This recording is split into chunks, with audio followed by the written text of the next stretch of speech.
Badan Reserse Kriminal Polri, dan Direktorat Jenderal Bea Cukai membongkar keberadaan pabrik narkoba jaringan internasional di sebuah perumahan elit di Kabupaten Tangerang, Banten.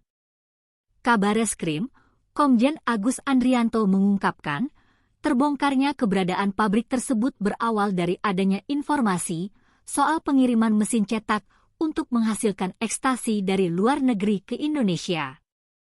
Direktorat Tindak Pidana Narkoba Bareskrim Polri mendapat informasi tentang akan adanya pengiriman mesin cetak tablet dari luar negeri dan bahan kimia jenis pentilon serta bahan prekursor lainnya yang akan digunakan untuk pembuatan pencetakan ekstasi di Indonesia, ujar Agus saat jumpa pers di Kabupaten Tangerang, Jumat, 2 Juni 2023. Usai mendapat informasi itu, Bareskrim kemudian bekerja sama dengan Bea Cukai, Polda Banten dan Polda Jawa Tengah. Penyelidikan awal pun dilakukan. Hingga akhirnya pada Kamis 1 Juni 2023, kemarin, tim gabungan kepolisian dan Bea Cukai menggerebek 2 lokasi pabrik narkoba. Satu berada di perumahan Lafon Swan City Cluster Escanta 2, Kabupaten Tangerang, sementara yang satu lagi berada di Semarang, Jawa Tengah.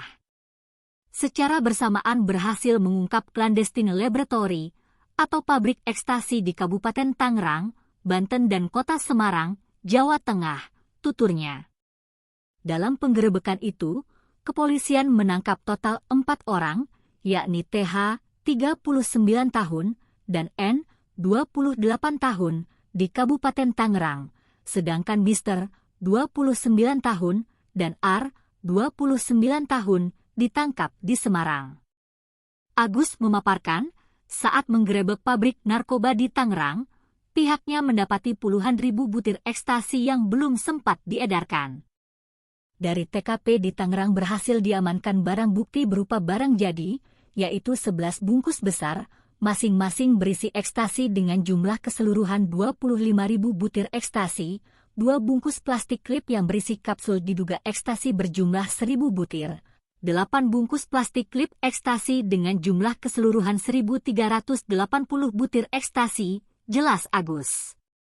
Dan diamankan barang bukti belum jadi berupa berbagai macam prekursor seperti serbuk galatium, MDT, serbuk putih magnesium dan serbuk pentilon dengan total berat 46.250 gram, metamfetamin 1 liter, prekursor seperti metanol 3 liter, kafein 200 kapsul, 1 unit mesin pencetak tablet, berbagai macam peralatan klan lab, alat komunikasi, sambungnya.